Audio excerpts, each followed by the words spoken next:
Sejam bem-vindos para essa nossa segunda aula via podcast do curso do Novo Testamento.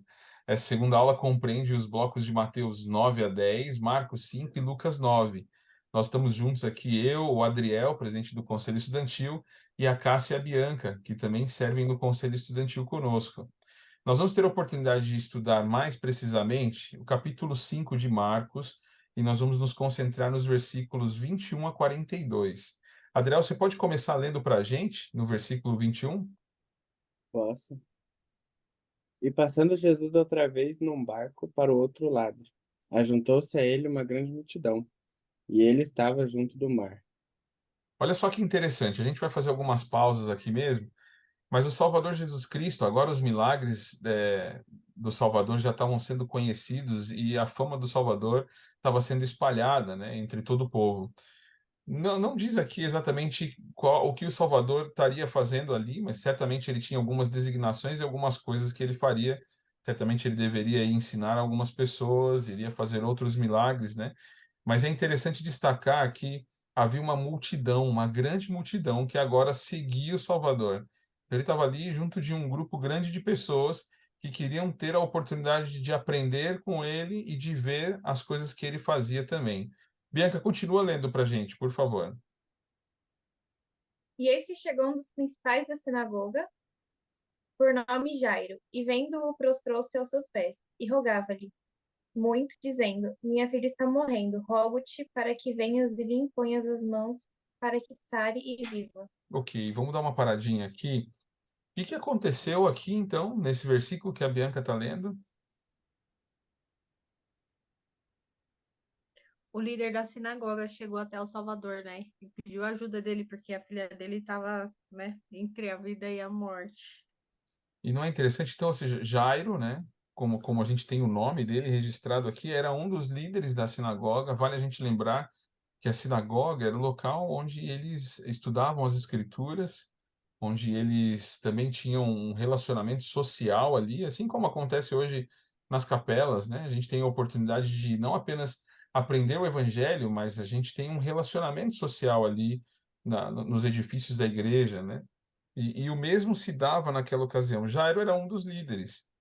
E algumas coisas interessantes aqui é que, primeiro, ele reconhece o Salvador Jesus Cristo como de fato o Salvador, sabendo, puxa, esse é aquele de quem tem se falado, que tem feito alguns milagres, e ele saiu da casa dele com a filha dele em uma condição em que estava prestes a morrer, e por isso ele roga. A escritura aqui, Marcos deixa registrado que ele não apenas pede, mas ele roga, implora ao Salvador para que possa ir curá-la. Cássia, continua para gente. E foi com ele e seguiu uma grande multidão que o apertava. E uma certa mulher que por 12 anos tinha um fluxo de sangue e que havia padecido muito com muitos médicos e despendido tudo o que tinha, nada lhe aproveitando, antes indo a pior. Ouvindo falar de Jesus, veio por detrás, entre a multidão, e tocou sua veste, porque dizia: Se tão somente tocar as suas vestes, sararei. E logo se lhe secou a fonte de seu sangue, e sentiu seu corpo estar já curado daquele mal. E logo Jesus, percebendo que saíra de si poder, voltando-se para a multidão, disse: Quem tocou as minhas vestes? E disse-lhe seus discípulos: Vês que a multidão te aperta e dizes: Quem me tocou? Legal, vamos parar aqui de novo. Obrigado, Cássia. O que chama a atenção de vocês nesses versículos seguintes agora aqui? Tem algumas coisas que vocês destacariam aqui que chamam mais sua atenção? Olha, a minha parte favorita, né, dessa história é a fé dessa mulher. Eu sempre admirei a coragem que ela teve, né? Pensa, uma multidão, tantas pessoas, e tipo, Cristo tá ali, mas ela poderia ter dado desculpa, tipo, eu não vou conseguir chegar até ele. E eu gosto disso daqui, do 28 que ela fala, né? Se tão somente tocar as suas vestes, sararei. Então ela teve fé o suficiente para se arrastar até o Salvador Jesus Cristo e fé para acreditar que só de tocar nas vestes dele, ela seria curada. Eu acho que é a minha parte favorita, que ensina tanto sobre a fé, né? Que é o que nós devemos ter, né? A ação e a crença de que é possível e também tornar aquilo possível, né? Porque, obviamente, o Salvador vai fazer a parte dele, mas a gente também precisa fazer a nossa, né? Se ela não tivesse ido até ele, ela não ia ser curada só de pensar, oh, vou ser curada. Não, ela teve que agir. Acho que é uma das partes favoritas, das minhas partes favoritas. Interessante. Legal, Cássia. Bianca e Adriel, vocês destacam alguma outra parte aqui? Eu acho que só complementando o que ela falou também, se a gente fosse trazer para o nosso dia a dia e alguém nos falasse, tipo, só tocar minha roupa e você vai estar curada, a gente ia acreditar nisso? Tipo, ia parecer uma coisa tão boba, né? E essa mulher, ela não pensou nisso. Ela falou, não, pode parecer muito fácil, mas eu vou tentar. Eu acho que o desespero também dela, né? Eu acho que ela realmente teve muita fé em ir atrás do Senhor. Mesmo parecendo algo impossível, né? De só tocar a roupa dele e já ser curada, mas foi isso que aconteceu. Ela se curou. Verdade, é interessante até você falar ali sobre a fé e o desespero, né? Ou mesmo o esforço, como a Cássia comentou, né? Porque ela podia imaginar, né? Falou, puxa, ele está passando aqui, a gente está vendo que tem uma multidão. Ela podia pensar, não sei se eu vou conseguir tocar, essa talvez seja a minha única chance, né? E ela estava decidida, de fato, a tocar na orla das vestes do Salvador e exercendo uma fé incrível mesmo, sabendo, puxa, se tão somente. Porque ela podia pensar, né? Se eu conseguir ter alguns minutos com ele para que ele possa saber dos meus problemas e então me curar. Mas não, o registro traz exatamente isso, né? Se eu tão somente puder tocar a orla das vestes dele, tocar as vestes dele, eu posso ser curado. É uma fé extraordinária, de fato, é verdade. Adriel, destaca alguma outra coisa aqui que chama a sua atenção? Eu acho que ah, já foi concluído toda a parte, mas eu gosto muito de pensar a parte do Salvador, né? A identificação do Salvador. Porque mesmo com todo mundo tocando ele e toda a multidão, ele percebe que aconteceu algo diferente. Ele fala, poxa, alguém tocou com real intenção e de mim saiu virtude, né? Como ele fala. Então, eu gosto de pensar que quando você tem a sua fé, né, como ela tinha, você consegue mudar também as outras pessoas. Porque não era um milagre que o Salvador tinha programado, não era a função dele naquele momento, mas pela fé da pessoa ser tão grande, ele conseguiu sentir essa fé de uma maneira que ele conseguiu sentir esse toque. Verdade, foi um toque diferente, né, Adriel? Como você está lembrando aqui. E olha que incrível, tem algumas coisas que envolvem essa situação, porque, primeiro, aquela mulher, conforme a Cássia leu aqui, ela já sofria daquele mal faziam 12 anos. Não eram 12 dias, não eram 12 semanas, mas ela já estava sofrendo há 12 anos. E o registro de Marcos diz que ela tinha gastado todas as economias, tudo que ela tinha, com todos os médicos, na esperança de ser curada. E no versículo 26 ainda fala, antes indo a pior. Ou seja, ela estava ficando cada vez pior. E a gente pode pensar que talvez ela estivesse perdendo a esperança, talvez em algum momento desses 12 anos ela não teve essa mesma fé, sabe, que ela teve nesse momento. Pode ser que em algum momento ela possa ter questionado, puxa, eu tenho tentado fazer as coisas certas, mas olha o que está acontecendo com a minha vida, minha saúde está ficando cada vez mais debilitada. Ou pode ser que ela tenha mantido essa mesma fé, mas certamente quando ela sabe que Cristo estaria ali, ela fala: puxa, essa é a minha oportunidade. Especialmente sabendo o que Cristo havia feito e que ele estava fazendo, né? Ao ministrar e curar muitos outros enfermos. Porque o versículo 27 fala exatamente isso. Ouvindo falar de Jesus, aí ela vai lá para poder tocar a orla. E é muito legal essa parte que o Adriel está destacando também, né? Porque a gente sabe que é Pedro quem, junto com os outros apóstolos ali, pergunta, fala, Senhor, olha, mas o senhor pergunta quem te toca, né? Não dá para saber, tem tanta gente aqui. Eu sempre leio a escritura e penso na 25 de março, naquela época de feriado, sabe? Tipo, esses feriados de Natal, Dia das Crianças, que você nem sabe quem é que esbarrou em você. Você anda ali, você pega o metrô na Praça da Sé, por exemplo, no horário de pico, você nem precisa entrar, né? O pessoal entra com você. E às vezes, se você não tomar cuidado, sai com você também. E você nem sabe quem é que te tocou, quem te aperta.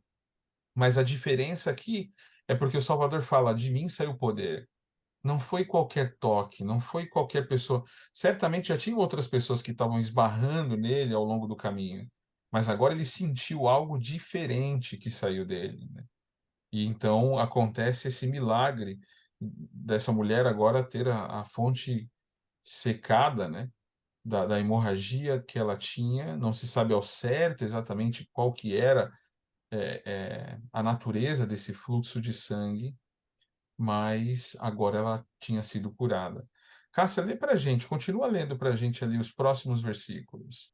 E ele olhava ao redor para ver aquela que isso fizera. E então a mulher, que sabia que lhe tinha acontecido, temendo e tremendo, aproximou-se e prostrou-se diante dele e disse-lhe toda a verdade. E ele lhe disse: Filha, a tua fé te salvou.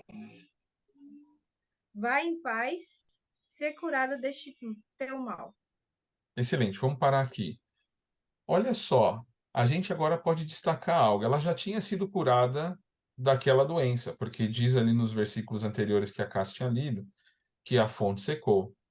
Mas agora tem uma situação diferente. O que que acontece aqui nesses versículos que você acabou de ler, Cássia? O Salvador, ele estava procurando, né? Quem tinha feito aquilo. E é legal que ela ficou. Aqui disse que ela, temendo e tremendo, ela se aproximou e contou a verdade, né? O que havia ocorrido. Acredito que ela estava um pouco, né? Receosa de contar, tipo, foi eu, Salvador, foi eu que toquei as suas vestes, eu que fiz sair esse poder, né? E eu gosto. Na verdade, eu amo o Novo Testamento, gente, de verdade, porque todos os milagres, algo que sempre me chama, Cristo, ele sempre cura as pessoas, mas algo curioso é que ele sempre fala isso, bom, né? Diversas maneiras, ele diz assim: a tua fé te salvou, vai em paz e ser curada deste teu mal.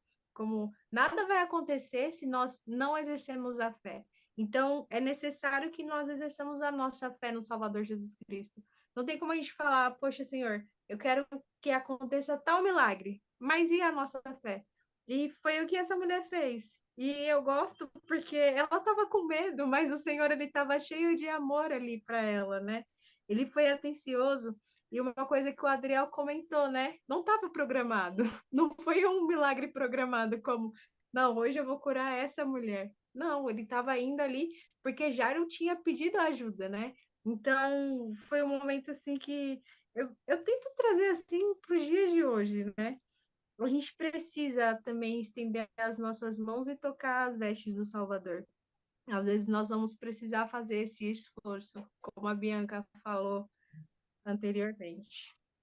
Verdade. Às vezes nós podemos ser curados de diversas formas por meio do Salvador, né? Às vezes é Ele quem nos toca, muitas vezes somos nós que vamos precisar ter fé e fazer o esforço necessário para tocá-lo, né? Também. Olha que interessante, porque a Escritura diz que ela disse toda a verdade, né? O Salvador ali para conversar com aquela mulher e agora ela abre o coração, a vida dela para o Salvador. Agora ela está falando sobre os desafios, talvez sobre suas fraquezas, dentre outras coisas. E o Salvador, ouvindo atentamente, né, fala: Filha, tua fé te salvou, olha, vá em paz e ser curada deste teu mal.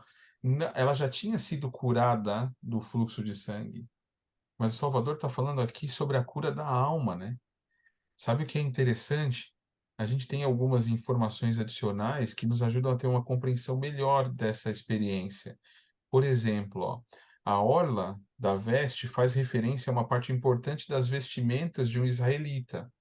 A orla consistia em um pendão de franjas em cada asa ou canto, né, do talite ou manto, como era chamado, e os pendões de franjas eram amarrados por um cordão azul, que simbolizavam os céus. O pendão ficava nas costas, por sobre os ombros, e foi esse que a mulher tocou. Então, o ato dela estender a mão para tocar o pendão da orla da roupa do Salvador representa a busca pelo poder celestial do Salvador, né? Então, o próprio profeta Malaquias profetizou que o Salvador nasceria e traria a cura debaixo de suas asas. Olha o simbolismo de tudo isso. E apesar das escrituras não definirem a natureza do fluxo de sangue daquela mulher, a gente sabe que isso afetava a vida dela de diversas maneiras. né? Então, assim, ela tinha gastado todo o dinheiro dela buscando uma cura em meio aos médicos, não tinha sido curado. Curada, né? Na lei de Moisés, alguém com fluxo de sangue era considerada ritualisticamente imunda. Então, ela era uma mulher excluída da sociedade, excluída da sinagoga.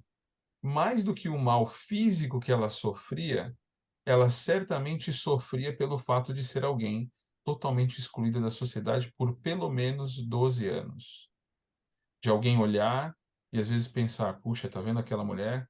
E julgá-la, né, como alguém pecadora por ter um problema físico e associar muitas vezes a isso.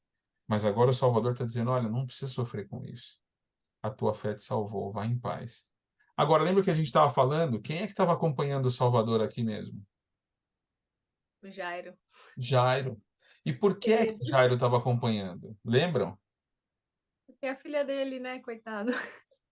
É, Nesse momento eu já imagino que ele tava desesperado, tipo, vão, senhor, vão! sem dúvida. Pensa no desespero de Jairo agora, porque Jairo foi lá falar, Senhor, é, eu rogo-te que venha curar minha filha, que ela está morrendo. E o Salvador foi com ele. Só que nesse momento o Salvador parou, né? Então imagina o Salvador com todo o tempo, paciência no mundo, conversando com aquela mulher e Jairo aflito, pensando, puxa, como é que está minha filha? Não tinha, eu até comentei nas aulas do instituto, e acho que vale a gente lembrar que não tinha WhatsApp naquela época, né? Para a mãe ou alguém mandar uma mensagem dizendo, olha, corre, vem logo, porque ela está piorando. Não. Mas ali Jairo estava aflito e ao mesmo tempo esperando o mestre, né? Porque ele estava agora ministrando e curando uma outra pessoa. E eu imagino, talvez Jairo estava ali, puxa, tomara que já se resolva logo essa situação para a gente ir logo lá. Vamos ver o que acontece nos versículos seguintes. Bianca, você pode continuar lendo para a gente? Estando ele ainda falando, chegaram alguns dos principais da sinagoga, dizendo: A tua filha está morta, para que enfadas mais o mestre? E Jesus, tendo ouvido essa palavra que se dizia, disse ao principal da sinagoga: Não temas, crê somente. Olha só, o que que aconteceu então nesse intervalo de tempo, nesse momento, conforme Marcos registra aqui? Tentaram desencorajar Jairo, né? Chegam outros líderes da sinagoga, né? E aí eles falam, olha, nem adianta mais ficar importunando o mestre para poder ir lá curar sua filha. Ela já morreu. Como é que será que Jairo sentiu? Como é que você ia se sentir? Sabe, Fábio, eu tô pensando aqui pelas algumas situações que eu já presenciei, né? Ah, bom, eu nunca perdi um familiar assim próximo, tipo, próximo, acho que o mais próximo foi a minha bisa. Mas eu era tão pequena que eu não lembro do sentimento. Mas eu tive uma experiência na missão de uma irmã que faleceu, né? E ver o desespero no olhar dos familiares que não eram membros. E alguns até culpavam o Senhor, né? Tipo, por que o Senhor permitiu que isso acontecesse, né? Então eu imagino que Jairo naquele momento ele poderia estar assim um pouquinho bravo, né? Um pouco desapontado, porque poxa, se não fosse por aquela mulher do fluxo de sangue, talvez a minha filha estaria viva. Então acho que o homem natural faz com que a gente pense sobre isso, com que a gente acabe culpando o Senhor pelos males que acontecem com a gente, né? Eu não sei como eu reagiria. Eu acredito que eu ia mais pro lado da revolta também. Eu ficaria um pouco brava, porque eu fui lá chamar o Salvador, mas aí ele foi curar outra pessoa, né? Acho que o homem natural pensaria dessa maneira. Interessante. E o nosso homem natural talvez agisse dessa maneira mesmo. Interessante. Sim. Bianca e Adriel, como é que vocês reagiriam a algum sentimento que você talvez pense assim, puxa, como seria isso? Bom, acho que tudo dependeria da minha fé, né? Se eu tivesse ainda muita fé no Salvador, eu acredito que eu esperaria para ver.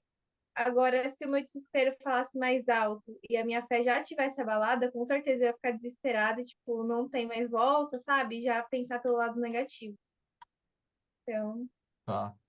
Interessante, Bianca, porque assim, ó, desespero eu acho que é uma palavra muito apropriada para essa situação, né? Porque pensa agora um pai ficando desesperado, falando, puxa, como é que tá a minha esposa lá? como é que estão os outros parentes, e ele perdendo a filha, sabendo, puxa, minha filha, né? Verdade. Adriel, queria comentar? Acho que eu ficaria um pouco dos dois, talvez. Eu ficaria um pouco revoltado, mas também pensaria, se eu tivesse fé, acho que eu ia falar pro senhor ir lá, pelo menos para dar uma bênção na família, né? Falar, poxa, abençoa a família para que a gente continue vivo aqui, né? Não se bate junto com ela. Ou, se minha fé fosse pouca, acho que talvez abandonaria o senhor e voltaria para casa sem ele, né? Voltaria mais rápido e aí não teria os resultados, talvez. Nossa, interessante, Adriel. Olha quantas situações, né? Porque é difícil você colocar-se realmente na situação, mas a gente tenta imaginar. Agora, com certeza a gente sabe que Jairo, naquele momento, pode ter certeza que ele ficou frio, o medo bateu, porque se o medo não tivesse batido em Jairo, o Salvador não teria dito: olha, não temas, não fique com medo, só acredita, crê somente. Essa é uma frase tão conhecida, né, das Escrituras e empregada em nossas vidas, né? Olha, não temas, crê somente, porque vai dar certo. Era isso que o Salvador estava dizendo. Vamos ver o que acontece então. Adriel, você pode ler para a gente os versículos seguintes? Posso sim. E não permitiu que ninguém o seguisse, senão Pedro e Tiago e João, irmãos de Tiago. E tendo chegado à casa do principal da sinagoga, viu o alvoroço, e os que choravam muito e pranteavam. E entrando, disse-lhes: Por que vos alvoroçais e chorais? A menina não está morta, mas dorme. E riram-se dele. Porém ele, tendo-os posto todos para fora, tomou consigo o pai e a mãe da menina, e os que com ele estavam, e entrou onde a menina estava deitada. E tomando a mão da menina, disse-lhes: Talita cumi, que traduzido é: Menina, a ti te digo, levanta-te. E logo a menina se levantou e andava, pois já tinha 12 anos, e assombraram-se com grande espanto. Imagina, obrigado, Adriel. Imagina essa experiência desse milagre. Vale a gente destacar, né? O Salvador, vendo que alguns ali estavam até ridicularizando, né? Ele chama Pedro, Tiago e João, aqueles que cuidariam da igreja quando Cristo, formariam a primeira presidência quando Cristo não estivesse mais entre eles. Chama ali os apóstolos, os familiares, aqueles que ainda exerciam tamanha fé de que Cristo poderia curar. Tira aqueles, né, que estavam ridicularizando ou falando mal. E para aquela experiência tão sagrada, o Salvador Jesus Cristo traz aquela menina de volta à vida e ela levanta-se, né, e começa a andar, porque já era uma jovem adolescente.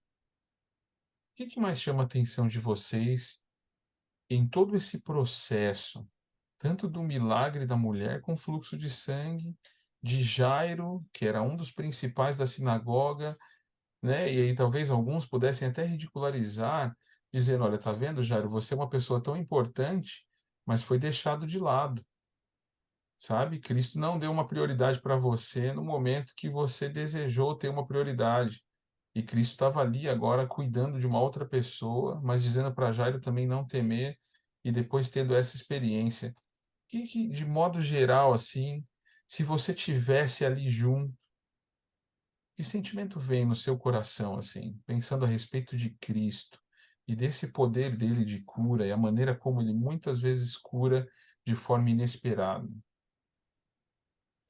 Sabe, é engraçado que o modo como você falou, né? Eu fiquei aqui pensando, tipo, olha só, ele curou outra pessoa ao invés de atender você, né? Eu sempre tento imaginar, quando eu leio as escrituras, o tipo de homem que o Salvador Jesus Cristo era, né? A ponto de uma mulher tocar suas vestes e ser curada, e só de olhar para ele, ela ter a vontade de compartilhar tudo sobre o que ela sente, ou sobre um pai que, né, se encontra em apuros, e Cristo vai até lá. Eu fico imaginando o tipo de homem que Cristo era, né? E, na verdade, eu sou muito grata. Eu acho que E realmente, as pessoas que o seguiram naquela época eram pessoas que tinham grande fé. Porque, imagina, ele era uma. Não, ele era uma oposição do bem. Não sei se deu para entender, mas Uhum. enquanto todas as outras pessoas, era uma época difícil, né? Os fariseus, eles estavam sempre os donos da verdade ali, não, onde já se viu isso? Alguém que perdoa os pecados ou alguém que cura ou coisas assim, né? Então, eu acho, bom, Cássia, eu com certeza seguiria o mestre porque vendo as coisas que ele fez, e ainda mais acredito para os apóstolos, estando ali presenciando, né? Todas aquelas experiências, quão grandioso não deveria ser, né? Então, na verdade, são, eu penso, são pessoas de sorte que tiveram a oportunidade de viver numa época em que o próprio Cristo estava ministrando na terra, ele pessoalmente. Hoje, não mais pessoalmente, mas nós temos o profeta. Mas eu imagino como deve ter sido um privilégio, né? Mas eu sou grata também por nascer nessa época da restauração, que também é maravilhosa. Excelente. Eu vou fazer o seguinte, ó. Obrigado, Cássio, por compartilhar. E a Adriel e Bianca, eu vou fazer uma pergunta para vocês e para quem está ouvindo esse episódio, eu queria que vocês também pudessem refletir a respeito dessa pergunta e responder para você mesmo. Mas aqui a gente vai ter a oportunidade de ouvir o Adriel e a Bianca. De que forma vocês, ou Adriel e Bianca, e quem está nos ouvindo, de que forma você já tem sido tocado pela mão do Mestre e recebido a cura, quer seja física, mas principalmente a cura da alma? De que forma você já tem sido tocado pela mão do Mestre e recebido a cura, quer seja física, mas principalmente a cura da alma? Essa pergunta ela foi bem complexa. Ela fez eu pensar bastante. Acho que o Senhor já tem me ajudado de várias formas, mas quando você pensa nessa pergunta de como ele tem te ajudado a transformar a sua alma, né? Às vezes eu paro um pouco para pensar mais a fundo, assim. E uma das coisas que ele me ajudou bastante foi a enxergar o mundo de uma maneira diferente. Acho que ajudou bastante, principalmente na missão. E na missão, a gente tinha que ter a troca de idioma, tinha que ter a troca de cultura. E para mim era muita informação, muita coisa para processar em pouquíssimo tempo. E eu lembro que eu sentei com o Senhor e falei, Senhor, eu preciso, né, de uma orientação. E ali eu lembro que o Senhor, ele cuidou muito de mim para que eu pudesse entender cada uma das coisas de uma maneira que eu pudesse me identificar e me transformar. Isso me ajudou pós-missão, né? Hoje, quando eu tenho alguma dificuldade ou algum desafio, eu sento assim com o Senhor e falo, Senhor, eu preciso que você abra os meus olhos para ter essa visão, que às vezes pode me ajudar a passar por um desafio, passar por um problema, ou que às vezes pode ajudar outras pessoas, né? Ser uma ferramenta para ajudar outras pessoas a passar pelo problema. Então, acho que ter esse toque do Senhor foi algo que me ajudou bastante a me transformar numa pessoa melhor. Excelente, Adriel. Obrigado por compartilhar. Nos momentos difíceis, você vai lembrar dele dizendo: Olha, não temas, crê somente. E você vai saber: Puxa, eu já passei por situações em que eu estava temendo, mas quando eu acreditei, ele tocou minha vida. Como a sua experiência na missão. E como você disse, né, que tem te ajudado até agora, ao longo da sua vida, pós-missão também. Bianca, Bom, eu acho que ultimamente eu tenho tido a ajuda do Senhor para ver o propósito das coisas. Muitas vezes eu sempre fui assim, não de reclamar, mas de questionar, sabe? Ah, Senhor, mas por que está acontecendo isso? E muitas vezes eu ficava muito desanimada, muito triste, muito para baixo. E aí hoje, quando acontece alguma coisa, eu já procuro pensar pelo outro lado. Ah, mas qual o propósito disso? O que que isso pode me ajudar e como que eu posso me elevar mesmo diante de uma situação difícil? Então, o Senhor, ele tem me ajudado muito com isso, de não ficar reclamando, não ficar questionando o que acontece, mas aceitar e procurar melhorar de acordo com aquilo que eu posso fazer no momento, né? que legal, Bianca. E assim, ó, aumenta a nossa própria fé, né? A nossa própria fé nele, de que nós podemos, com a ajuda dele, realizar todas as coisas, né? E que não, assim, quando a gente tem esse sentimento, é mais fácil não murmurar ou não reclamar, porque a gente confia nele e aí a gente pode seguir adiante, né?